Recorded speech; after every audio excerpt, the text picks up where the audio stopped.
He looked at her and saw a problem. A black woman in a plain gray tracksuit, worn sneakers. A single carry-on bag over one shoulder, sitting in a chair that didn't belong to her. That was all he needed to see. I didn't ask who she was. He didn't check her ID. He didn't pause for even a single second to consider that he might be wrong. Officer Dale Weston simply decided the way men like him always decided, quickly, confidently, and without a shred of evidence that she was out of place, that she didn't belong. I thought he was looking at a trespasser. I had no idea.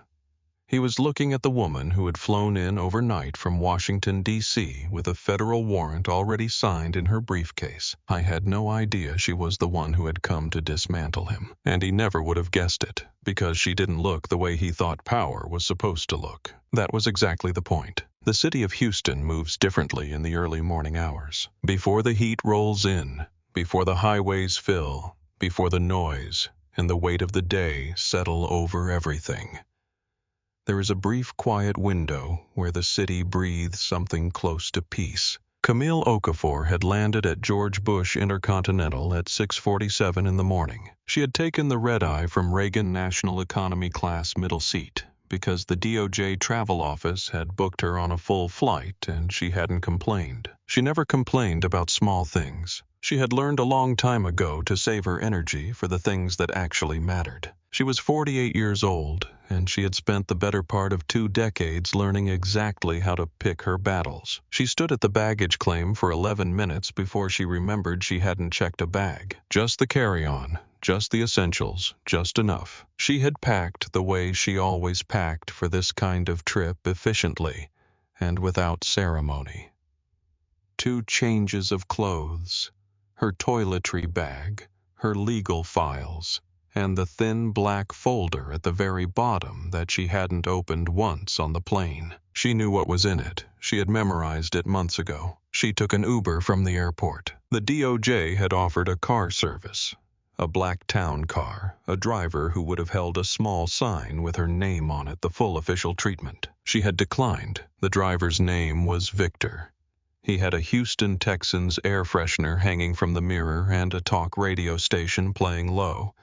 He asked her if she was in town for business. She said yes. He nodded and didn't ask anything else. She appreciated that. She watched the city slide past the window, the flat expanse of it, the highways layered on top of each other like something engineered by ambition alone, the strip malls and the fast food signs and the occasional green corridor of trees that reminded you there had been something here before the concrete. She had grown up about 4 hours east of here. A town so small it didn't have a stoplight until she was 12.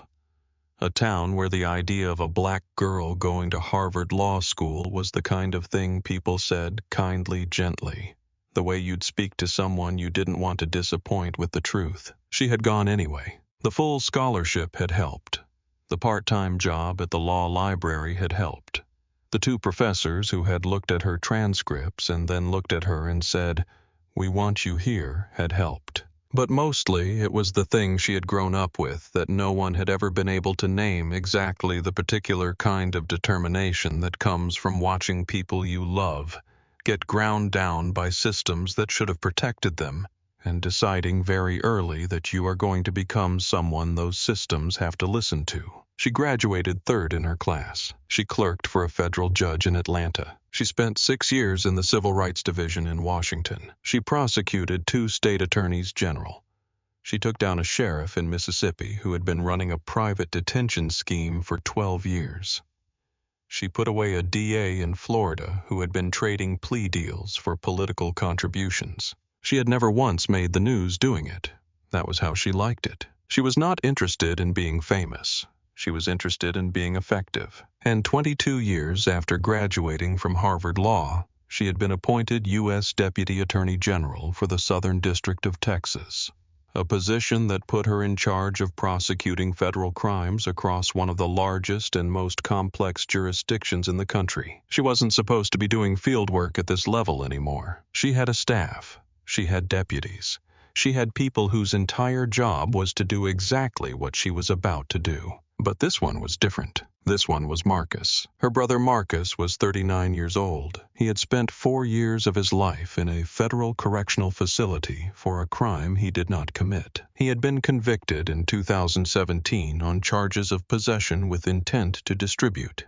The evidence against him had been a plastic bag of white powder found in his backpack during a stop in the Midtown neighborhood. The officer who found the evidence was Dale Weston. The officer who wrote the report was Dale Weston. The officer who testified at trial was Dale Weston. And according to a piece of body camera footage that Camille's investigators had pulled from a server 6 weeks ago, the officer who had taken that bag from his own uniform pocket and dropped it into Marcus Okafor's open backpack before turning off his camera was also Dale Weston. The camera had a 30-second buffer. It kept recording video without audio for half a minute after the switch was pressed. 30 seconds was enough. It had caught everything. Marcus had lost 4 years of his life. He had lost his electrician's certification. He had lost his apartment lease because of the felony record. He had lost the relationship he had been in for 3 years because the woman he loved couldn't wait while he was inside and he didn't ask her to. She had come out of prison quiet. Quieter than he had gone in. And that was saying something because Marcus had always been a calm person, the kind of man who didn't need to fill every room with noise. He had been good with his hands since he was 9 years old. Their mother used to joke that Marcus could fix anything except a bad mood. He had spent his 20s building something real, a certification, a client list, a small reputation in the neighborhood for doing work that lasted. I was not the kind of man who got into trouble. He had never been the kind of man who got into trouble. I had been the kind of man who walked home from a friend's house on a Tuesday night in a neighborhood he had lived in for 6 years on a street he had walked 100 times and had the terrible misfortune of crossing paths with a man who had decided before he even got out of the car what Marcus was. 4 years. 4 years of his life inside a building where the lights never changed, where the seasons existed only as a change in temperature in the yard, where time moved differently than it did anywhere else, slower and heavier, and without any of the things that make a person feel like themselves. He had come out smaller in ways that had nothing to do with weight, but there was a difference between calm and hollowed. Camille knew the difference. She had watched her brother become the second thing, and she had carried that weight for 6 years. The warrant in her briefcase was the result of 6 years of carrying that weight and 2 months of building an airtight federal case. She wasn't in Houston to ask for anything. She was here to collect. Victor dropped her at the corner of 5th and Raleigh at 7:32 in the morning. She stood on the sidewalk and looked at the building. The Hartfield Police Department 5th Precinct, a 2-story brick building from the 1980s. The kind of institutional architecture that had never been beautiful and had aged into something actively grim. The American flag out front was slightly faded. One of the lights above the entrance was flickering. She noted both. She had an appointment with Captain Roy Dunbar at 8 a.m. She was early. She had planned to be early. There was a difference between arriving on time for a meeting and arriving early enough to see what a place looked like before it knew it was being watched. Corruption in Camille's experience always dressed up for inspections. It knew how to polish itself for the right occasion. It knew how to rehearse. She didn't want the rehearsed version. She wanted the Tuesday morning version. The before anyone knew she was coming version. She pushed through the front glass doors. The reception desk was unmanned. She stood there for a full 20 seconds. No one appeared. She looked at the desk, at the half-empty coffee cup sitting beside the phone, at the handwritten note taped to the monitor that said, "Back in 5" with no time written next to it. Strike 1. She walked past the desk, found the side gate propped open with a fire extinguisher, and walked through. Strike 2. She moved down the hallway, reading the names on the bulletin boards. The commendations framed behind glass, the shift schedules posted without password protection on a public board. She found the office marked Captain R. Dunbar at the end of the hall. The door was slightly open. The lights inside were off, but the blinds were tilted just enough to let in the gray morning light filtering through the Houston overcast. She stepped inside. She set her carry-on down on the chair by the door. She walked to the bookshelf and began to read the room. The room told her things. A framed photograph of Captain Dunbar shaking hands with the mayor at some kind of banquet. both men smiling the way men smile when the camera is there and the deal has already been made. A commendation certificate from the Police Officers Association dated 2019 for outstanding community leadership. A shelf of law enforcement manuals with the spines uncracked, the kind of books that get bought and displayed and never opened. And in the corner of a group photo taken at some kind of precinct event. Third from the left arms crossed the kind of smile that wasn't really a smile, Dale Weston. She recognized him from the personnel file. She had read that file the way she read every file she intended to use in court, carefully, completely, and with a kind of cold attention to detail that her law school professor had once called a talent for turning paper into ammunition. Dale Weston, 52 years old, 22 years on the force, 9 excessive force complaints on record, 7 of those 9 involving Black or Hispanic residents, all 9 dismissed. All 9 quietly resolved by the union. His parking spot had his name on it. His photograph was on the wall under the Officer of the Year plaque. He had won it 3 times. She pulled the slim black folder from her carry-on. Marcus Okafor. Arrest date October 14, 2017. Location Midtown corner of Raleigh and Grant. Arresting Officer Dale Weston. She set the folder open on Dunbar's desk and sat down in the chair behind it. Not her chair. She knew that. She sat there anyway, the way you sit somewhere when you want to understand the angle of the room. The way a room makes a person feel, whether it makes them feel large or small. She understood it now. She sat very still and waited. Dale Weston had been on the job since 6:15. He liked to come in early. Early gave him the run of the place before the day shift showed up, before the paperwork started, before Captain Dunbar arrived and brought with him the particular energy of a man who was always slightly annoyed by everything he was responsible for. Weston moved through the precinct like a man who owned it. In some ways he did. 22 years built a kind of gravity in a place. People deferred to him. The younger officers watched him for cues. When he laughed at something, they laughed. When he frowned, they found somewhere else to be. I was heavy-set in the way that certain kinds of power makes men heavy-set, not from indulgence exactly, but from the accumulation of years spent, certain that nothing and no one was going to make him move faster than he chose to. His face was thick and red-veined, the map of a man who had stopped being uncomfortable with anything a long time ago. He wore his uniform the way a general wears a uniform, not as a costume, but as a declaration. This is what I am. This is what I've always been. Try me. He had joined the force at 30, a second career after a decade doing security work. He had liked security work for the same reason he liked police work. It gave him a reason to be in charge of people who had no choice but to let him. He had moved up through the ranks, not because he was the smartest officer or the most strategic or the one who best understood the community he was supposed to serve. He had moved up because he was reliable. He closed cases. He made numbers. He showed up on time and stayed late when it mattered. In a department that measured success in arrests made and citations issued, Dale Weston was a producer. Nobody asked too many questions about how he produced. The 9 complaints had come and gone. The union had handled them the way the union handled everything, quietly, quickly, and with a minimum of paperwork. One of the complainants had been told by the internal affairs investigator that pursuing the matter further might not be in his best interest. The investigator had not specified what that interest was. He hadn't needed to. Weston had survived all of it, not because he was protected from above, though he was, but because he had cultivated the particular kind of institutional invisibility that comes from being too useful to inconvenience. He knew where the camera blind spots were. He knew which sergeants looked the other way.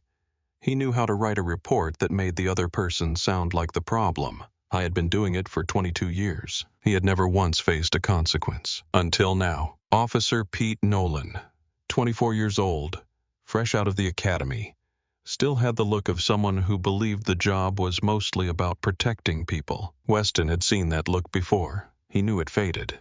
He had been in the parking lot 20 minutes earlier, and Nolan had been there with him, and a black man in his mid-30s had walked up to a car in the far row and begun to unlock it, and Weston had crossed the parking lot before Nolan even registered what was happening. I had demanded ID. He had invented a reason on the spot. Said the man matched the description of someone reported in the area, which was not true, which they both knew was not true, which the man in the parking lot very clearly knew was not true, but had the experience and the history to understand that saying so was not going to help him. The man had produced his ID. His name was on the car registration. He was a plumber who had worked a job 2 blocks away and was returning to his vehicle at the end of his shift. Weston had handed the ID back without comment and walked away like nothing had happened. Nolan had stood there for a moment looking at the man who was looking at his car keys, and then Nolan had followed his training officer back inside. I hadn't said anything. I wanted to.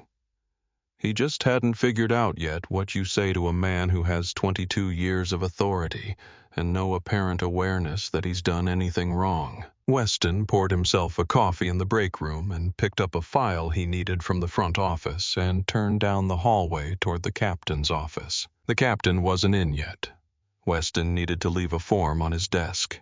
He had done this dozens of times. He pushed the door open. He saw the woman. He stopped. She was sitting behind Dunbar's desk, sitting behind it in Dunbar's chair with a folder open in front of her, and her hands resting flat on the surface, entirely still looking at him, the way a person looks at you when they were expecting you and you weren't expecting them. His brain processed what it saw in the order it always processed things. Black woman, gray tracksuit, natural hair pulled back loosely, worn sneakers, carry-on bag on the chair, no uniform, no badge visible, no ID lanyard. Trespasser. The word formed before he'd taken a second breath. He didn't pause to interrogate the word. He didn't run through any other possibilities. He just walked in. I didn't knock. Make yourself comfortable, why don't you? His voice was low and sharp and carried the specific edge of a man who had spent 22 years using his voice as the first instrument of control. She turned to look at him, unhurried, like she had all the time in the world. "Good morning," she said. Her voice was calm and even, professional in a way that didn't perform itself. "I'm waiting for Captain Dunbar." Weston stepped into the room. I didn't walk in so much as he expanded into the space, filling it with his size and his certainty. He looked at her tracksuit. He looked at her bag. He looked at the folder on the desk. He didn't ask what was in the folder. He didn't ask her name. "Captain's not here," he said. "And he doesn't take walk-in meetings, especially not from civilians who wander in off the street." "I have an appointment," she said. He laughed. It was a dry sound, dismissive. "Sure you do. And I've got a meeting with the president this afternoon. Let me guess. You're here about a parking ticket. Or maybe somebody you know got picked up last night and you want to tell me what a good person they are." She felt the familiar heat rise in her chest. She had felt it in courtrooms when defense attorneys tried to talk over her. She had felt it in conference rooms when colleagues assumed she had been promoted for reasons other than her record. She had felt it in every room in her career where someone had looked at her and decided before she had said a single word that she was less than what she was. She pushed it down. She wanted to see how far he would go. She needed to see it. "I'm not here about any of that," she said. "I'm here for a federal review. If you could let the captain know I arrived when he comes in, I'd appreciate it." Weston stepped closer. Too close. The kind of close that isn't accidental. "Federal review," he said. His voice dropped into something mocking. "You expect me to believe that you are a Fed in a sweatsuit." She held his gaze. He pointed a thick finger at her. "Get out." She didn't move. "Excuse me," I said, "get out. This is a restricted office. You're trespassing. I don't know how you got back here, but you're leaving right now." She sat very still, 5 feet 7 inches of absolute composure. She had stood in front of federal judges and asked them to do things they didn't want to do. She had cross-examined witnesses who had lied under oath about things that could put innocent people in prison. She had spent her career in rooms where people underestimated her, and she had learned that the most powerful thing she could do in those moments was simply not move. "Officer," she said, using his name from the tag on his chest. "I advise you to lower your tone. My name is Camille Okafor. I am the U.S. Deputy Attorney General for the Southern District." Weston stared at her. A beat of silence. Then he threw his head back and laughed. It was a real laugh. Loud. Contemptuous.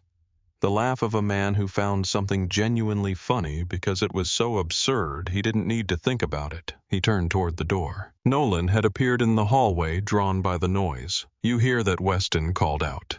"We got the U.S. Attorney General back here, in a sweatsuit and sneakers." Nolan looked past Weston into the office. He looked at the woman behind the desk. Something shifted in his face. Not certainty, not recognition exactly. Just something that said, "This doesn't feel right." "Ma'am," Nolan said, his voice careful, his eyes reading the room. "Do you have some ID we could see?" She reached toward her carry-on bag. "Hands." Weston's voice cracked through the room like a slap.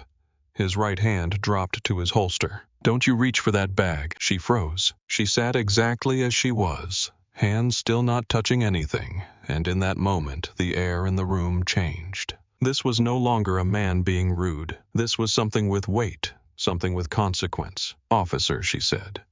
Her voice was level, but it carried ice in it now, the particular ice of a woman who was noting every second of this and filing it carefully in the part of her mind that didn't forget. "My credentials are in the side pocket of that bag. I am going to reach for them slowly. I am not a threat. I am asking you to verify who I am before this goes any further." "I don't care what you say is in there," Weston said. He moved toward her. "You're acting suspicious. You're in a restricted area without authorization. Back away from the bag. Hands on your head. Turn around." Camille Okafor stood up slowly. She placed her hands on top of her head, and as she turned around to face the wall, she said quietly, "Officer Weston, you are making a career-ending mistake." "The only mistake I made," he said, his voice rising now with something that was almost excitement, "was not dealing with you the second I walked in." He unclipped his radio. "Dispatch," he said. "Send a female officer to Captain Dunbar's office. Possible 1044.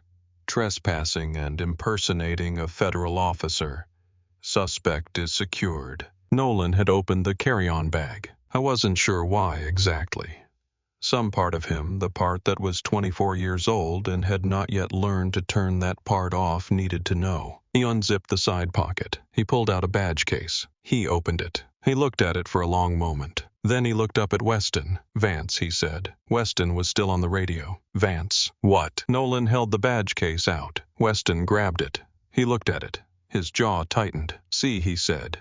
"Lamination's wrong. Photo looks photoshopped. You can buy these on the internet.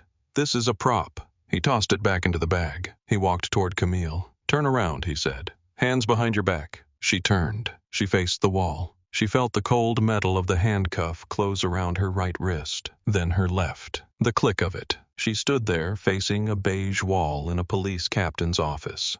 Her hands locked behind her back, and she thought about Marcus. She thought about Marcus sitting in a courtroom in 2017 in his good suit, his hands folded on the table in front of him, listening to Dale Weston describe under oath how he had found the bag in Marcus's backpack. She thought about Marcus's face when the verdict came in. She had been there. She had watched the light go out of his eyes, not because he was surprised. He had known what was coming. But there is a difference between knowing something will hurt and feeling it. She stood in that office with her hands cuffed behind her back, and she breathed slow and even, and she let every detail of this moment settle into her memory, the way sediment settles to the bottom of still water. She would need it. Weston marched her out of the office. He did not do it quietly. I did not do it discreetly. I took her through the main bullpen at the exact moment the day shift was filing in, when the largest number of officers were present, when there were the most possible witnesses to what he clearly believed was a triumph. She walked with her back straight. Her shoulders were level. Her chin was up. Her expression was still. She looked like a woman walking into a courtroom not out of one. She thought about what was happening to her, the way she thought about everything that happened in her professional life as information. The officer who did not stop to verify credentials before cuffing a woman who had stated her name and title. That was information. The bullpen of officers who looked at the scene and looked away. That was information. The one who laughed. The one who asked Weston if he had caught a live one. The one who said, "Sure she is, and I'm the King of England." All of it was information. She read names off badges as she passed. She catalogued faces. Not out of anger. Anger was a feeling. This was something else. This was the part of her that never turned off the part that had been running since the moment she walked through those doors. The part that had seen the unmanned desk and the propped-open gate and had already understood what kind of place this was. She noted who looked down at their paperwork. She noted who smirked. She noted the woman officer near the far desk. Sergeant Rita Cole, who stood up slightly and said, "Weston, what's the charge?" He shoved past her. Cole sat back down, but she was already reaching for her notepad. Weston steered Camille toward the elevator at the far end of the room. I was talking as they walked. Not to anyone in particular. To the room, to himself, to the ceiling. "We got a live one," he announced. "Caught her back in Dunbar's office. Claims she's the U.S. attorney, in a hoodie." One of the officers near the coffee station laughed. Another one said, "Sure she is," and went back to his phone. The elevator was ahead of them. Weston reached past her and pressed the button for the basement holding cells. I was still talking, low now, just to her, his face close to the side of her head. "You people always think you can talk your way out. Always got a story. Always got a reason. But in here, you're nothing. You don't have rights here. Not until I say you do." The elevator button lit up. The doors began to open, and Weston kept talking, so focused on the sound of his own certainty that he did not notice the elevator wasn't empty. He did not notice until the doors had fully opened, and he was looking directly at three people who had clearly not expected to see what they were seeing either. In the center was Captain Roy Dunbar, white shirt, gold badge, a coffee cup in one hand. His other hand mid-gesture in a conversation that had stopped the moment the doors opened. To his left was a woman in a dark blazer, badge clipped to her belt, lanyard with a federal credential around her neck. FBI Special Agent Dara Simmons. To Dunbar's right was a paralegal. Camille recognized from her own office a woman named Terry holding a case file binder who looked at the scene in front of her and very carefully did not react. Dunbar's eyes moved to the woman in handcuffs. He looked at her tracksuit. He looked at her face. He looked at her hands behind her back. The coffee cup in his hand dipped slightly. Recognition arrived on his face, not like a light turning on, but like a light going out. All the color, all the ease, all the practiced comfort of a man who had been doing this long enough to feel untouchable drained out of him in the space of about 2 seconds. "Weston," he said. His voice was barely audible. "Morning, Cap," Weston said. He was still puffing his chest. He had not looked at Dunbar's face yet. "Caught this one snooping in your office, claiming she's a Fed, taking her down to booking. Charged her with impersonation." Silence. Complete silence. Agent Simmons stepped out of the elevator. She did not look at Weston at all. She looked at the woman in handcuffs. "Miss Okafor," she said. The name landed in the bullpen like a stone dropped into still water. Camille straightened her posture. She looked at Dunbar. "Good morning, Captain," she said. "I believe we had an 8 o'clock. I apologize for being early. My luggage wasn't lost this time. I just prefer to travel light." She paused. "Your officer here decided my choice of clothing was sufficient cause for arrest." Weston's chest had stopped puffing. He looked from Agent Simmons to Dunbar, then back to Simmons, then at Terry from Camille's office who was writing something, then at Dunbar again. I was reading the faces around him, the way a man reads faces when he starts to understand that the story he's been telling himself might not be the story everyone else is telling. "Cap, he started." "Uncuff her," Dunbar said. His voice was tight. It was the voice of a man who was doing damage control and was furious and terrified in equal measure. "Cap, listen," she broke in. Weston tried again. "She's not who she says she is. She's wearing a sweatsuit." "Uncuff her now." Weston's hands went to his belt. His fingers found the key, and then they didn't. He dropped the key. It clattered on the floor. Nolan was right behind them. He had followed. He bent down, picked up the key, and without making eye contact with anyone, he fitted into the lock and released Camille's hands. She brought her hands forward. She looked at her wrists, red marks where the metal had cut in. She didn't say anything about them. She straightened her tracksuit. She smoothed a hand over her hair. She reached out to Terry, who handed her the slim black folder. And then she turned to face the bullpen. The entire room was still. Every officer who had laughed 10 minutes ago was no longer laughing. Every officer who had looked the other way was no longer looking away. Sergeant Cole had her notepad out and her pen moving. Camille addressed the room. She didn't raise her voice. She didn't need to. "Officer Weston," she said. "You said something interesting to me in that office. You said I know a criminal when I see one." The room was so quiet you could hear the flicker of the broken light above the entrance. Weston swallowed. "Ma'am, that was just standard protocol. You were in a restricted area. I was securing the premises." "Standard protocol," she repeated. She let the words sit for a moment. "Is it standard protocol to dismiss a federal badge without calling it in? Is it standard protocol to put a woman in handcuffs because you don't like her wardrobe? Is it standard protocol to march a detainee through a public area for the entertainment of your colleagues?" Weston looked at the floor. "I was protecting the precinct," he said. "No," Camille said. Her voice was quiet. It was the quietest it had been all morning. "You were protecting your assumption." She opened the black folder. "I came here early this morning," she said to the room. "Not just to meet with Captain Dunbar about an administrative review. I came here because 6 years ago a man named Marcus Okafor was arrested in the Midtown neighborhood by Officer Dale Weston." She paused. "Marcus Okafor is my brother. He spent 4 years in federal prison for possession with intent to distribute based on evidence that was never his to begin with." The room did not move. "My office obtained body camera footage from October 14, 2017. The footage was recovered from an archived server 3 weeks ago. The camera recorded 30 seconds of video after it was manually powered down in the field." Agent Simmons stepped forward. She had a tablet. She turned it so the room could see the screen. She pressed play. The footage was grainy but unmistakable. A young man on his knees on a sidewalk in Midtown.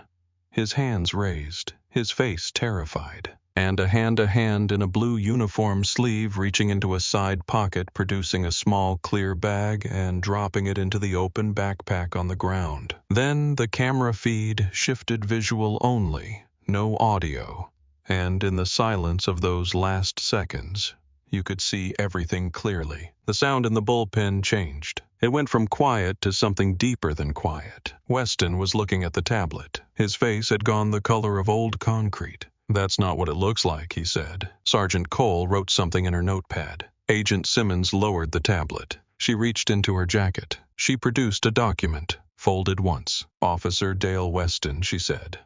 "This is a federal arrest warrant signed by the Honorable Patricia Elwood, U.S. District Judge, Southern District of Texas. You are being charged with evidence tampering, deprivation of rights under color of law, civil rights, conspiracy, and racketeering under the RICO statute." Weston backed up a step. "No," he said. "No, this is a setup.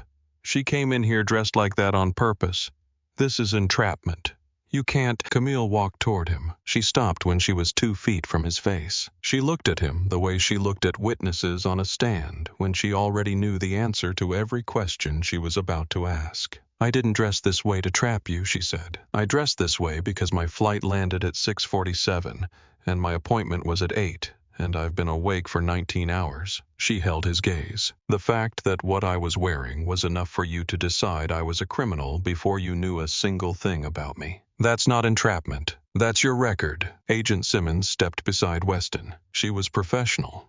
She didn't shove. She didn't pull. She simply turned him, took his wrists, and cuffed them behind his back with the same quiet efficiency he had used on Camille 10 minutes ago in the same building. As Simmons recited the charges, Weston looked around the room. He looked at the officers he had worked beside for 2 decades. He looked for the familiar solidarity, the code, the wall. He found nothing. Sergeant Cole was writing. Nolan was standing very still, looking at his boots. The officer by the coffee station had put down his mug. The one who had laughed had turned his back. Dunbar had not moved from the elevator threshold.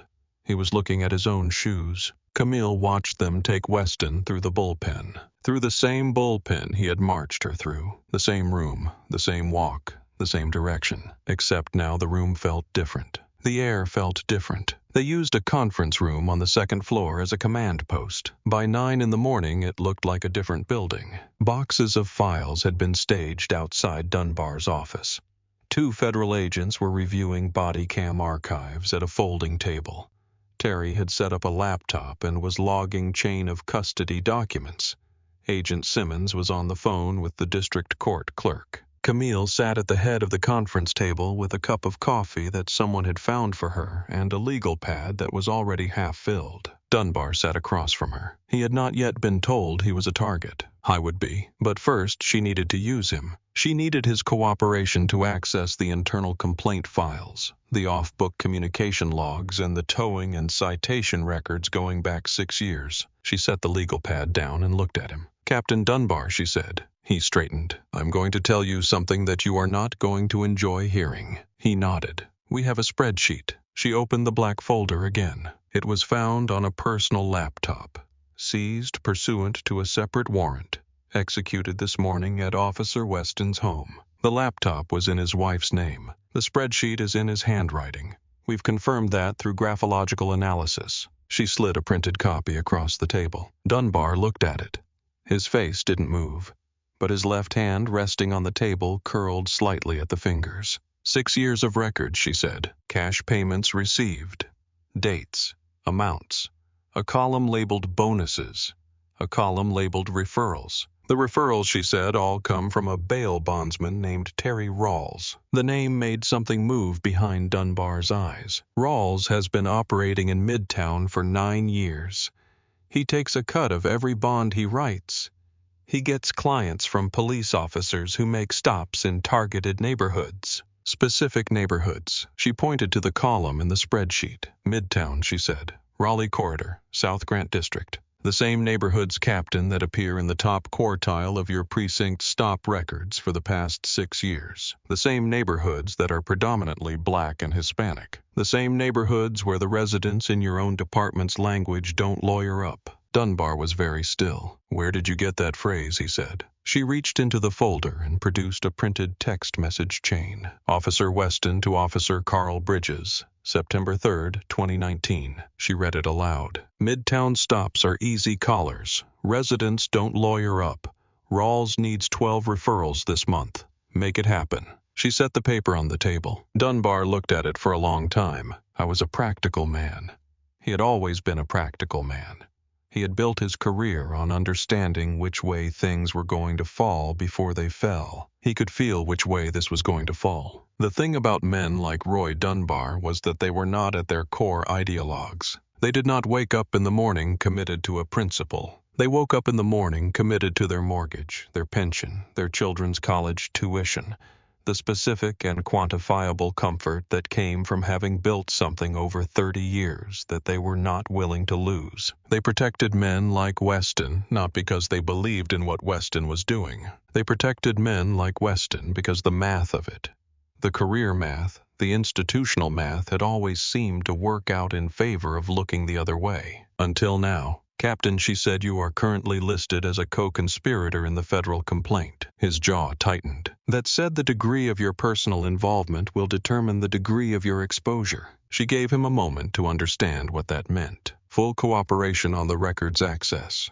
Full cooperation on the communication logs, and a willingness to provide a sworn statement about the complaint dismissal process going back 6 years would be taken into account. She did not say it would save him. She said it would be taken into account. I understood the difference. He looked at the spreadsheet. He looked at his hands. He looked at the wall where there was a framed photo of him and the mayor from a banquet 3 years ago. Both men smiling, hands clasped. Everything in order. He reached across the table and turned the photo face down. "Tell me what you need," he said. The next 4 hours were the most productive 4 hours the 5th Precinct had seen in years. Not in terms of arrests, in terms of truth. Files came out of locked cabinets.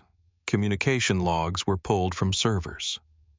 The internal affairs records from all 9 of Weston's complaints were printed and stacked on the conference table in chronological order. Camille read through them with the same cold attention she brought to every document she intended to use in court. Each dismissed complaint had the same fingerprints. Incomplete witness interviews. Reports written in language that framed the victim as the aggressor. Conclusions drawn before the investigation had properly begun, and on every single one of them a signature, sometimes the union representative, sometimes an internal affairs officer, sometimes Dunbar himself. She set each one aside. She would need all of them. By noon the command post on the 2nd floor looked like the war room it had become. Boxes of evidence, whiteboards covered in timelines, names connected to other names. Money flowing from one hand to another, documented, traced, recoverable. Agent Simmons stood at the whiteboard with a marker in her hand connecting the last line. There it was, the full picture. Terry Rawls to Weston. Weston to Bridges to Martinez. The bail bond scheme. The quota system. The payments from the trafficking network.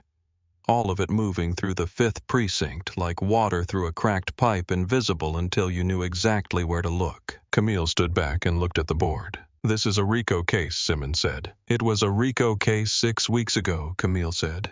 "Now we have everything we need to prove it." The arrest made the news by noon. Channel 8 had it first. A reporter named Sandra Voss stood outside the 5th precinct and described what she knew, which was enough to start the story. A senior officer had been taken into federal custody.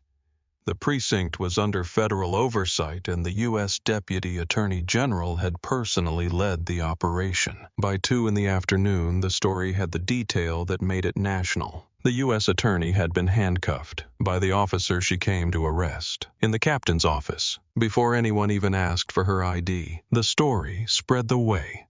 Certain stories spread not because of one thing, but because of the accumulation of things. Because it was the kind of story that people who had spent their lives being told to trust the system and then spent those same lives being failed by it could not stop reading. By 4 in the afternoon, the police officers' union had released a statement. Union Representative Frank Colby stood at a podium on the steps of the precinct and said that Officer Weston was a 22-year veteran who had served the city with distinction, that the allegations were part of a politically motivated agenda against traditional law enforcement, and that the union would provide full legal support. Camille watched the press conference from a television in the conference room. She didn't say anything. She wrote 2 lines on her legal pad. Then she went back to the files. Dale Weston bonded out 46 hours after his arrest. His attorney was a man named Craig Mercer. Mercer was the kind of lawyer cops hired when they needed someone to stand between them and a verdict.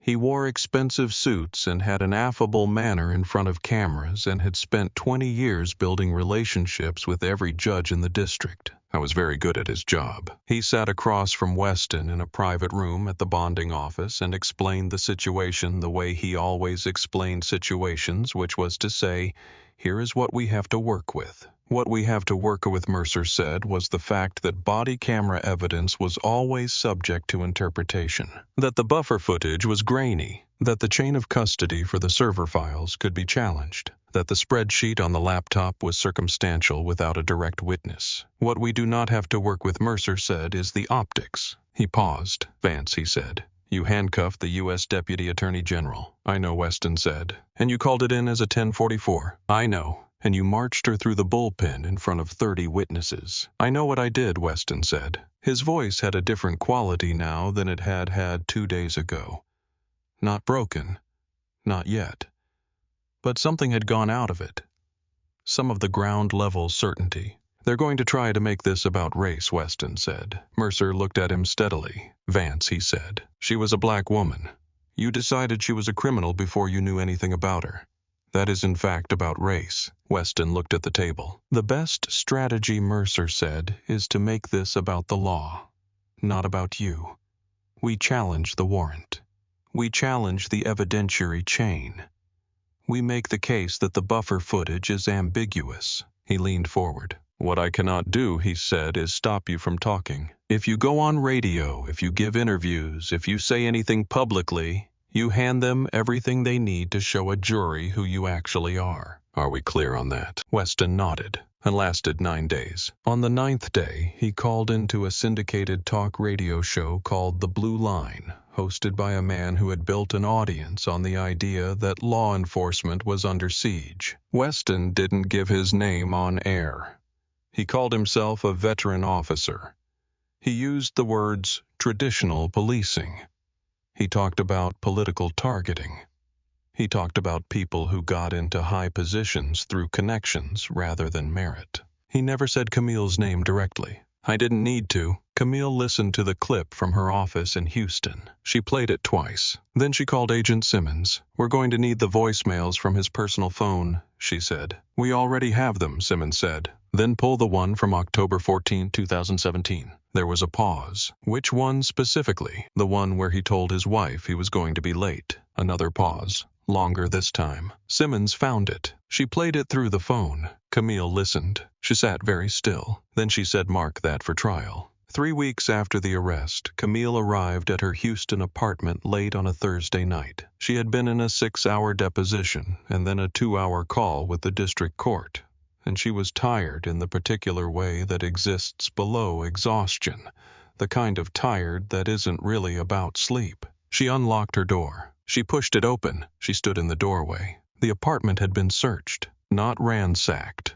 Nothing obviously stolen. The television was there.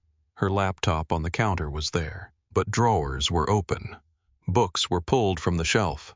The chair in the corner was turned at a wrong angle. Somebody had been through every room, carefully, methodically, looking for something specific or sending a message or both. On the kitchen counter, held in place by a steak knife stabbed into the wood, was a piece of paper. She didn't touch it. She stood 6 inches away from it and read it. "Drop the charges or we start talking about your family." She looked at the knife in her counter for a long moment. Then she photographed the note. She photographed the knife. She photographed every open drawer, every displaced book. Then she called Agent Simmons. Her phone was in her hand. She was not shaking. There was a version of her, a younger version, an earlier version, who might have been frightened. She had been frightened before.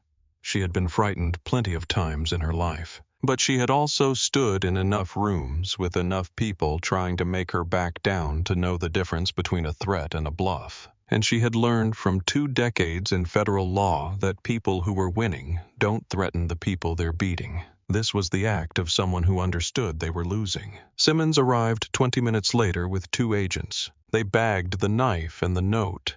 They dusted for prints. They pulled the security footage from the building's lobby camera. While they worked, Camille sat at her kitchen table with a glass of water and thought about Marcus, about what it had cost him to be quiet, about how many years of his life he had spent simply absorbing things that should never have happened to him. She thought about his face in that diner the week before she had flown to Houston. His electrician's uniform, his eyes. She had promised him she was going to handle it. She was going to handle it. The next morning, she called a press conference. She stood at the podium outside the DOJ field office in downtown Houston. She had slept 4 hours. She was in a charcoal suit. Her hair was pulled back. She looked like what she was. "My home was broken into last night," she said.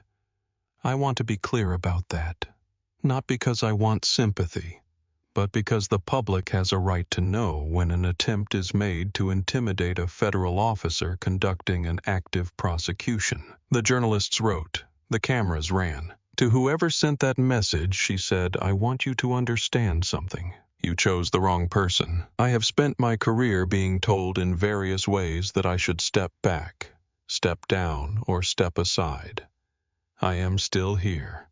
I am still standing at this podium, and I am still prosecuting this case." She paused. "Furthermore," she said, "we are upgrading the charges." The room sharpened. The financial audit of the 5th Precinct has produced a second document. A ledger. She let the word sit. A physical ledger kept by Officer Weston in a safe deposit box registered to his wife's maiden name. This ledger records 6 years of payments, not just from Terry Rawls and the bail bond referral scheme. The payments also include regular disbursements from 2 individuals who operate a trafficking network operating out of the port of Houston. The room erupted. She raised her hand. The room settled. Officer Weston was not just planting evidence on innocent people to meet quotas and collect referral fees. I was also receiving $3,000 a month to look the other way while young women were moved through the port. She leaned slightly forward. He sold his badge for $3,000 a month, and he sold the people in his community for the same price. We are adding federal RICO charges bribery under color of law and conspiracy to facilitate human trafficking. Mr. Mercer, she said, directing her gaze directly at the camera. If you are watching this, I suggest you read the asset forfeiture statutes this afternoon, because we are seizing everything. The trial began on a Tuesday in March. The federal courthouse in downtown Houston was the kind of building that made you feel the weight of what happened inside it before you had even walked through the door. High ceilings, heavy wood, the particular silence of a room where things that cannot be taken back are decided. Dale Weston sat at the defense table in a gray suit. He looked smaller than he had looked in the precinct hallway. The swagger was gone. The bulk of him was still there physically, but something structural had left his posture. He sat forward slightly, his elbows on the table, his head slightly bowed like a man who had spent months trying to find a position that felt less exposed and had not found it. Mercer sat beside him in a better suit and the practiced equanimity of a man whose job was not to win, necessarily, but to work with what he had. What he had was not very good. Camille did not take the lead chair. She sat in the second row of the prosecution table behind her deputy, a sharp attorney named James Park. She had made a deliberate choice. She wanted Weston to have to look at her every time he looked at the room. She wanted to be the constant, the still point, the thing he could not unsee. She was not there to perform. She was there to win. The prosecution's case unfolded over 6 days. It was methodical and devastating, and it did not rush. Officer Pete Nolan took the stand on the second day. I had requested to go first among the witnesses. He sat in the witness chair, and he looked like what he was, a 24-year-old man who had made a decision that cost him sleep and had decided it was the right decision anyway. He described the morning in the parking lot when Weston had stopped a man for no reason. He described the way Weston talked about the residents of Midtown. He described 2 specific incidents in which he had personally witnessed Weston add something to a detainee's property after a search. He had not reported either incident at the time. He said that clearly. He did not try to reframe it or minimize it. I was afraid, he said, and I told myself there was nothing I could do. But there's always something you can do. I just didn't want to pay the price. Mercer cross-examined him for 2 hours. He tried to paint Nolan as a disgruntled rookie seeking attention. He tried to suggest that Nolan's testimony was colored by a desire to distance himself from the department's scandal. Nolan answered every question with the same quiet steadiness. I didn't get defensive. He didn't try to make himself look better than he had been. He just told the truth. The jury watched him. On the 4th day, a man named Deshaun Carter took the stand. I was 35 years old. He walked with a slight limp from a night 3 years ago when he had been stopped in the Raleigh corridor and had fallen during what the police report called a routine detainment procedure. He described being stopped 11 blocks from his own home at 11 in the evening. He described being told he matched a description of someone who had been reported in the area. He described the way the stop escalated, the way it always escalated, the way it kept escalating until he was on the ground, and then he was in a cruiser, and then he was in a holding cell for 48 hours on a charge that was later dropped. He had never been compensated. He had never received an apology. He had lost his job at the warehouse because he had missed 2 shifts, and he had never told anyone the worst part. The worst part, he said, was that he had started crossing the street when he saw police cars, not because he was doing anything wrong, because he had learned the hard way that it didn't matter. He had learned that the color of his skin in a certain neighborhood at a certain time of night was enough to make him someone's justification, and he had started crossing the street. At 32 years old, A man who had never been convicted of anything, who paid his taxes, who called his mother every Sunday, had started crossing the street to avoid being stopped by the people who were supposed to protect him. He said that in a federal courtroom in front of a jury of 12 people in a flat, even voice that was more devastating than tears would have been. Juror number 4. A woman in her 60s with gray hair and reading glasses did not look away from him for the entire testimony. Juror number 9, a retired high school coach from the South Side, had stopped writing notes midway through and simply sat with his pen resting on the pad listening. Mercer's cross-examination lasted 11 minutes. I had nothing to work with. He said thank you and sat down. On the 5th day, they played the voicemail. Mark had set it up carefully. I had walked the jury through the timeline, through the body cam footage, through the spreadsheet, through the ledger. And then he had said, I want to play one final piece of evidence before we rest. This is a voicemail recovered from Officer Weston's personal cell phone. It was recorded on October 14, 2017, the same date as the Marcus Okafor arrest. The timestamp shows it was recorded before Officer Weston responded to the call that led to that arrest. He pressed play. The room heard Dale Weston's voice. Hey honey, gonna be a late one. Got some collections to make on 5th Street. Rawls needs the numbers this month and we're short. Captain's got no idea what's actually running through this precinct. I run this place. Don't worry, this is what we do.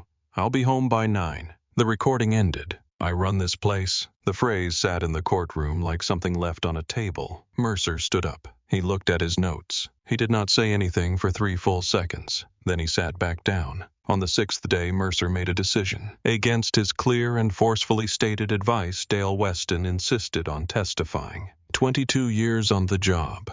22 years of being the one who controlled every room he was in had made it genuinely impossible for him to understand what it looked like to sit silently and let things happen around him. He needed to tell his version. He needed the jury to hear his side. Mercer had told him this was a mistake. He had told him 3 times. He had told him that the moment he got on that stand, Camille Okafor was going to cross-examine him, and that Camille Okafor cross-examining a defendant was not an experience that typically went well for the defendant. Weston had said he could handle it. He sat in the witness chair and he told his version. He talked about 30 years of service. He corrected himself. 22 years. He talked about the pressures of policing in a high-crime neighborhood. He talked about the impossible decisions that officers face every day. He talked about how a man with a backpack and no clear reason to be on that street at that time of night was going to get stopped by any reasonable officer. I was composed for most of it. He was almost convincing for some of it. And then Camille stood up. She walked to the center of the room. She stood between the witness stand and the jury. She looked at Dale Weston. She did not smile. She did not perform. Mr. Weston, she said. Do you remember the morning we met? He met her gaze. I do. You ordered me to put my hands on my head. You told me I didn't have rights until you said I did. You put me in handcuffs. You walked me through that bullpen. I believed you were a threat, he said. I was doing my job. She stepped slightly closer. If I had been a white woman in a business suit waiting in Captain Dunbar's office at 7:45 in the morning, would you have called for backup? Mercer was on his feet. Objection. Speculation. The judge looked at Camille. I'll allow it, she said. The witness may answer. Weston looked at the jury. He looked at his hands. That's not the same situation, he said. It's exactly the same situation, Camille said. The only thing that was different was me. She changed direction. You described my brother Marcus Okafor as someone with no clear reason to be on that street. Yes, he lived 4 blocks from that corner. Weston didn't answer. He had lived in the neighborhood for 6 years at the time of his arrest. He paid taxes on a rental apartment on Raleigh. He was walking home from a friend's house. Weston looked at Mercer. Mercer's expression was flat. He had already lost. Mr. Weston, Camille said you testified that you are a man who follows the code. A traditional officer, someone who upholds the law. Yes, Weston said. She picked up the printed spreadsheet. Is it part of the code, she said, to accept money from men who sell people? Objection, Mercer called. Sustained. Rephrase. She rephrased. Did you accept money from Terry Rawls? The money from Rawls was for referrals. Legal referrals. for a licensed bondsman. Did you accept money from the individuals now named in the trafficking indictment? Weston's jaw tightened. I didn't know what those men were doing, he said. I just took the envelopes. That's all it was. The courtroom erupted. The judge called for order. Camille was already stepping back. She had not moved toward him. She had not raised her voice. She had simply waited for him to say the thing he was always going to say if she gave him enough space to believe he was winning. No further questions. She walked back to the prosecution table. She sat down. She looked at her legal pad. She did not look at Weston. She didn't need to. The verdict came back on a Friday. 4 hours and 12 minutes of deliberation. The foreman stood. I was a retired school principal from the West Side. He wore wire-framed glasses and he held the verdict form with both hands. On the count of evidence tampering under federal law, he said, we, the jury, find the defendant guilty. On the count of deprivation of rights under color of law, guilty. On the count of racketeering under the RICO statute, guilty. On the count of civil rights conspiracy, guilty. On the count of bribery, guilty. On the count of conspiracy to facilitate human trafficking, guilty. Each word fell into the room like a stone. Dale Weston did not move for the first 3 counts. On the 4th, he looked down at his hands. On the 5th, something shifted in his body. A softening. Not of grief, of something more like a dam releasing. The slow, structural collapse of a certainty that had been holding him upright for 22 years. Mercer put his hand on Weston's arm. Weston looked at the gallery. His wife was there. She was looking at her hands. She already knew what the asset forfeiture meant. She already knew the house was gone. She was not looking at her husband. The marshals moved. The sentencing was 3 weeks later. Judge Patricia Elwood had read every piece of evidence. She had read the victim impact statements. There were 14 of them. 14 people who had sat at kitchen tables or in borrowed offices or in the waiting rooms of legal aid clinics and written down in their own words what Dale Weston had cost them. She had read Deshaun Carter's statement. She had read the statement from a woman named Gloria Reyes, who had been stopped 4 times in 2 years in the Raleigh corridor and had started driving the long way to work to avoid the block where it kept happening. She had read the statement from Marcus Okafor. He had written 3 drafts and submitted the 3rd, which was the shortest. It said, I am not going to describe what prison was like. You have access to that information if you want it. What I want to say is this. I was 29 years old when I was arrested. I am 39 years old now. The decade between those 2 numbers was not stolen from me in a single moment. It was taken piece by piece every year, every job application with the box. I had to check every relationship I had to explain myself, and every morning I woke up and knew that the record was still there, and the man who made it was still out there too. I am not asking for anything from this court. I am just asking that the record be accurate. What happened to me was not an accident. It was done to me deliberately. Please make sure the sentence reflects that. Judge Elwood had read it twice. She had the letter in front of her on the bench when Weston was brought in. He stood before her in an orange jumpsuit. The uniform was gone. The parking spot with his name on it was already repainted. The Officer of the Year plaques were still on the wall, but someone had put a sheet of paper over them while the oversight proceedings were active and no one had taken the paper down. Judge Elwood looked at him for a long moment before she spoke. Mr. Weston, she said, you came here today asking for leniency based on 22 years of service. She looked at the documents in front of her. The court finds that 22 years of service is not a mitigating factor when the evidence shows that those 22 years were used to commit the crimes you were convicted of. She looked up. You planted evidence on innocent people. You accepted money from criminals. You allowed human beings to be trafficked through a city you were sworn to protect.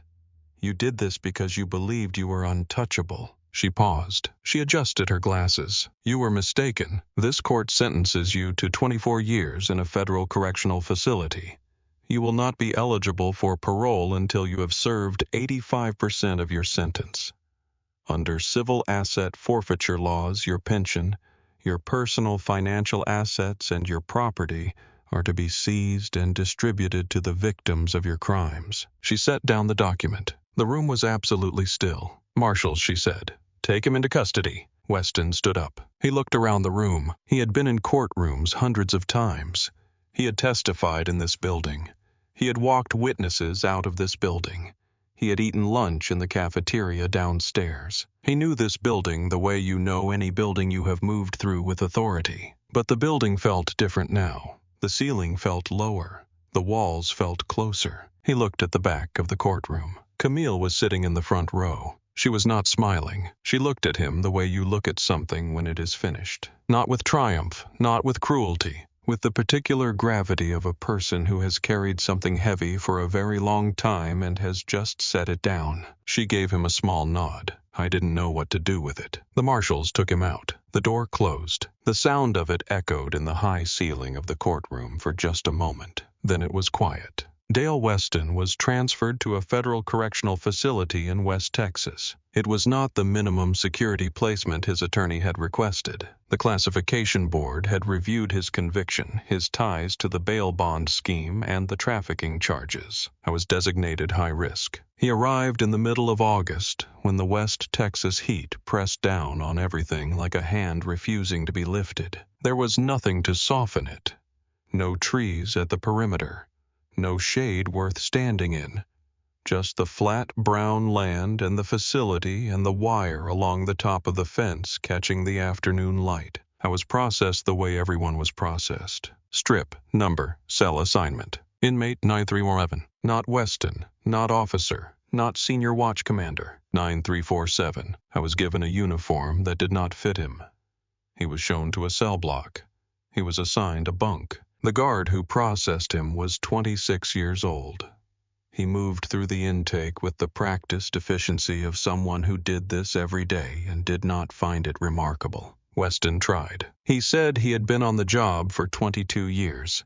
He said he understood how the system worked. He said he hoped there was some professional courtesy. The guard looked at him, not contemptuous, not amused, just tired. "There's no professional courtesy here," the guard said. "There's just the procedure. Strip." He spent his first night on the bunk, staring at the ceiling, thinking about the sequence of events that had brought him to that ceiling. 2 seconds. The decision had taken less than 2 seconds. He had looked at a woman and decided what she was before she had said a single word. And from that decision, everything else had followed. On his third morning in the yard, he tried again to establish some standing. He told a man sitting on the concrete near the fence that he had been on the job for 22 years. The man looked at him. "You're the cop who plants drugs on kids," the man said. Weston didn't answer. The man went back to what he was doing. Weston understood in that moment what the rest of his time here was going to be like. The 22 years meant nothing. The parking spot meant nothing. The plaque on the wall meant nothing. How was a number in a facility where numbers were all anyone was? He spent the first week simply surviving, lost weight. He couldn't eat well. He couldn't sleep in the particular way that men who have spent their lives in control cannot sleep when control is gone. He filed grievances. They were dismissed. He wrote letters to his attorney. The responses were slow and said very little. I was experiencing the exact machinery he had operated for 22 years. The machinery where requests became paperwork, and paperwork became delays, and delays became the answer. He had relied on that machinery. He had been protected by it. He had counted on it. Now it processed him the same way it processed everyone else, without exception, without preference, without memory of who he used to be. He sat on his bunk one evening in the particular silence that prisons have at night, a silence that is not peaceful but exhausted, and he thought about everything he had believed for 22 years, that he knew people by looking at them, that his instincts were reliable, that the badge gave him a kind of authority that was inherent, not borrowed, that the things he did in service of the job were not really things that needed to be examined. He had believed all of those things fully. He had never once considered that the person on the other side of his certainty was a full human being whose life had weight and consequence that extended far beyond the moment of his decision. He thought about Marcus Okafor, 29 years old, walking home. He thought about the bag in his pocket. He thought about the decision. He had not thought of it as a decision at the time. It had felt more like a continuation. just the next thing, just the way it worked. He wondered if Marcus ever thought about him. He doubted it. And that he understood was exactly right. A man who has rebuilt his life does not spend his time thinking about the man who tried to take it. That was a luxury available only to the person who caused the harm. And it was not he was learning a comfortable luxury to have. That doesn't arrive all at once. It comes in pieces, in phone calls, in documents signed and filed, in mornings that feel slightly different than the mornings that came before them. Captain Roy Dunbar resigned 3 days after the verdict. He was named as a co-conspirator in the federal complaint. He cooperated with the investigation. His cooperation was factored into the plea agreement that saved him from a decade in federal prison and left him with 3 years of probation instead. He lost his pension. The photograph of him and the mayor that had hung in his office for 11 years was taken down when his office was reassigned. Nobody put it in storage. It was simply gone. Frank Colby, the union representative, resigned quietly the week after sentencing. The union issued a statement saying that Officer Weston's conduct did not represent the values of the organization. Camille read the statement once and did not comment on it publicly. Officer Pete Nolan kept his badge. I was reassigned and retrained. 6 months after the trial, he submitted a written proposal to the Houston Police Academy, requesting that duty to intervene training be made mandatory for all officers in the field. The proposal was accepted. He wrote in the cover letter, "There is always something you can do. I learned that lesson the hard way. I would like to make sure no one else has to." Terry Rawls was convicted on separate federal charges related to the bail bond scheme.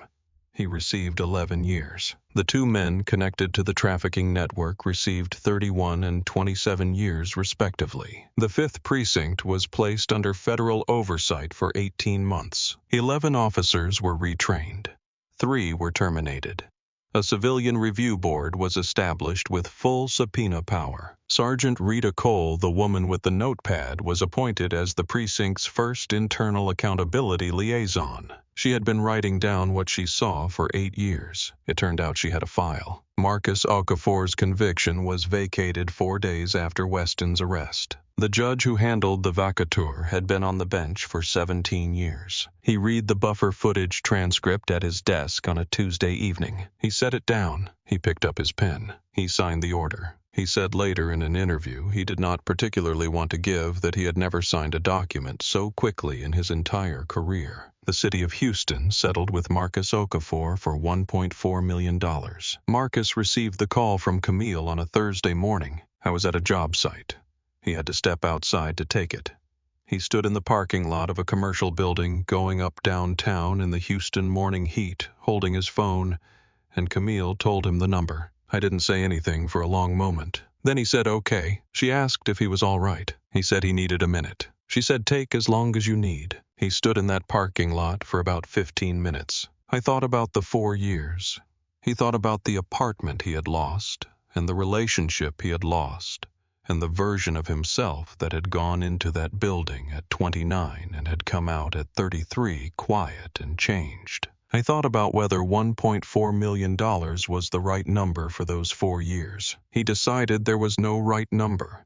There was only the number they had agreed on, and what he chose to do with it. I knew what he was going to do with it. I went back to work. That evening he called his lawyer and told her to set up the fund. He named it after their mother, Adeze Okafor Legal Defense Fund, for people in the Southern District who had been wrongfully convicted and couldn't afford to fight it. His lawyer asked if he wanted to keep any of the settlement for himself. He said he was keeping enough to finish the certification and pay down what he owed. The rest went into the fund. His lawyer was quiet for a moment. Then she said she would take care of everything. She also said for what it is worth that what he was doing was one of the most remarkable things she had seen in 20 years of practice. He thanked her. Hung up. He sat in his apartment on Raleigh in the quiet of a Thursday evening, and for the first time in 6 years he felt something settle. Not happiness exactly, not relief exactly, something simpler than either. The particular feeling of a thing being finished, of a door that had been left open finally closing, not with anger, not with ceremony, just closing. the way doors do when it is finally time. 6 months after the verdict, Camille flew back to Houston. Not on DOJ business, not on anything official. She took a morning flight, economy class, middle seat. She didn't complain. She took an Uber from the airport. The driver had a Texan's air freshener. She watched the city slide past the window. It looked the same as it had the morning she had arrived for the first time. The flat expanse of it. The layered highways. The strip malls and the corridors of trees. But she looked at it differently now, not because it had changed, because she had set something down. She had been carrying the weight of Marcus's case for 6 years, not visibly. She did not talk about it in the office. She did not bring it into her professional relationships. She had learned very early in her career that the cases that mattered to you personally were the ones you had to hold most carefully, most deliberately, most apart from the work, or they would cloud the work, and the work was what you had to offer. So she had held it separately. She had carried it in the part of her that did not appear in depositions or press conferences. The part that was not the U.S. Deputy Attorney General, but simply a woman whose brother had been wronged in a way that was irreversible, and that she had promised herself she would eventually answer. She had answered it. The carrying was done. She didn't know exactly what that felt like yet. It felt at the moment like the morning after something very loud when the silence is so complete you keep bracing for the noise to start again. She would get used to the quiet. She suspected it would take a while. Marcus met her at a diner on Raleigh, not 4 blocks from where he had been stopped, 2 blocks. I was already there when she arrived. In a corner booth, coffee in front of him, his hands around the cup. I was in his work clothes, the electrician's uniform, the patch on the chest with his name on it, Okafor. She sat down across from him. She didn't say anything about the case. She didn't say anything about the verdict. She didn't make a speech. She just sat across from her brother and ordered a coffee and asked how the job was going. He said it was good. He said he was on a new crew. Commercial projects, mostly office buildings, going up downtown, the kind of work where the building starts as steel and glass, and you watch it become something that will be standing in 30 years. He liked that part of it. The staying, the permanence. He said the work was steady. He said the crew was solid.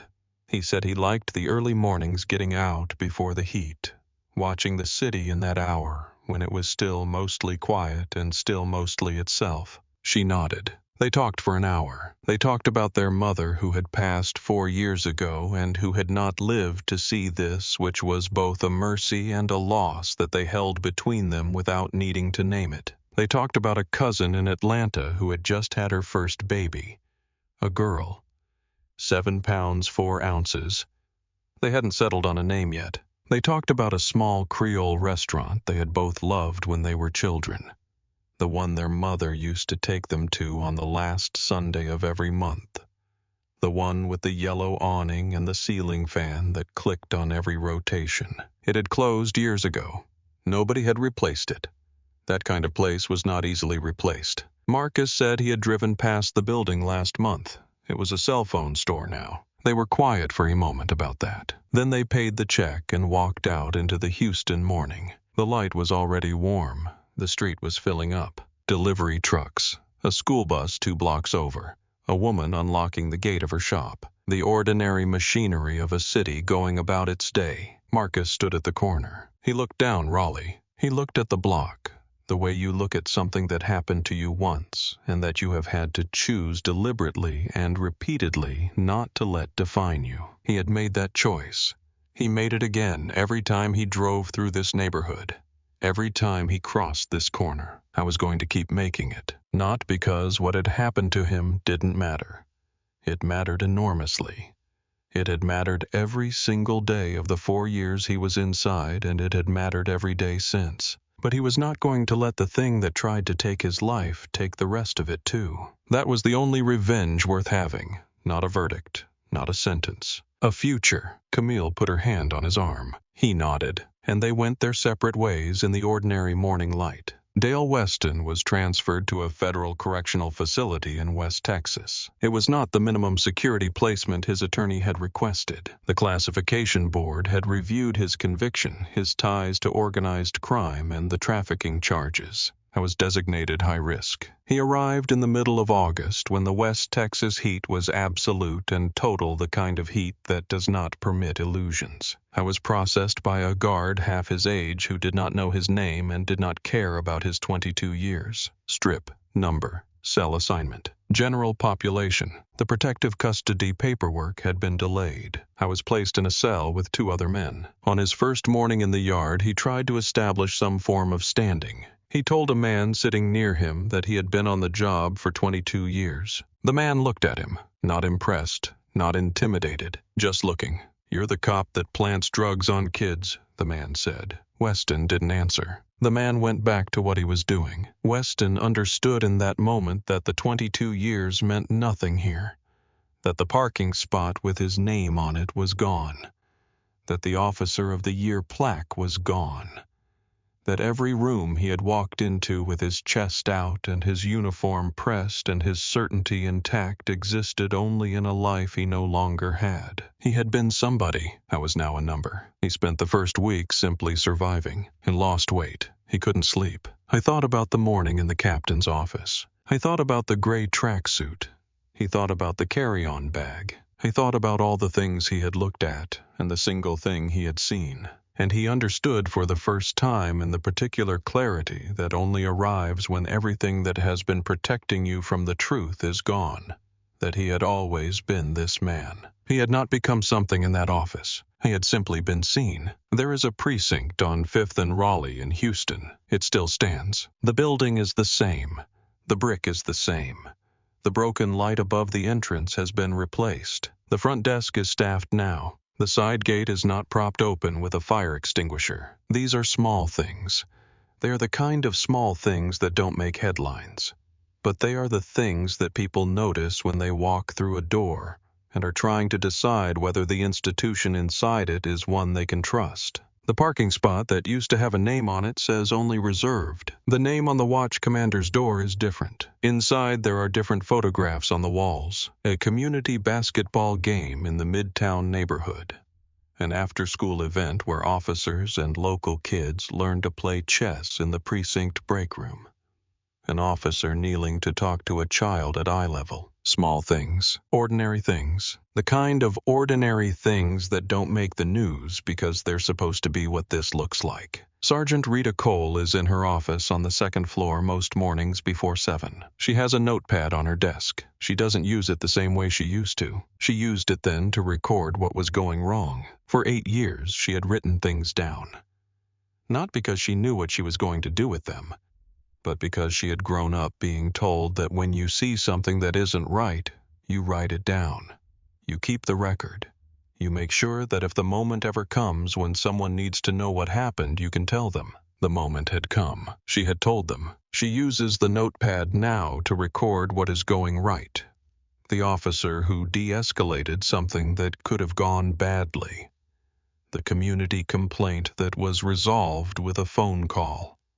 The morning briefing where the new watch commander said our job is service and meant it. She started doing that 2 months after the trial. She hasn't stopped. She is not under any illusion that the work is done. She has been in this building too long to believe that one case, one trial, one federal oversight period changes everything. But she also knows that things change in the direction you point them. And for the first time in 8 years, she is helping to point them somewhere worth going. Marcus Okafor drives through Midtown sometimes, not out of his way, just when the job takes him through that part of the city. He drives down Raleigh the same way he drives down every street. He doesn't slow down at the corner where it happened. He doesn't look. He just drives. He has thought about that choice. About whether not looking is avoidance, or whether it is simply the decision of a man who has decided that the corner does not own him. He has decided it is the second thing. He cannot prove that. He is not entirely sure the line between those two things is as clear as he would like. But he drives through every time. He keeps driving. Some mornings the light is good. The Houston sky before the heat comes can be almost beautiful. the particular blue of a southern sky in the hour after sunrise, before the weight of the day arrives, before the air thickens and the city becomes the city again. He drives through that light the same way he moves through everything now, forward, quietly, like a man who has learned that forward is both a direction and a practice, that you do not arrive at forward. You choose it again and again on every street, on every morning, in every room where you might otherwise stop. He has a name patch on his uniform that says Okafor. He has a crew that knows his name. He has work that lasts.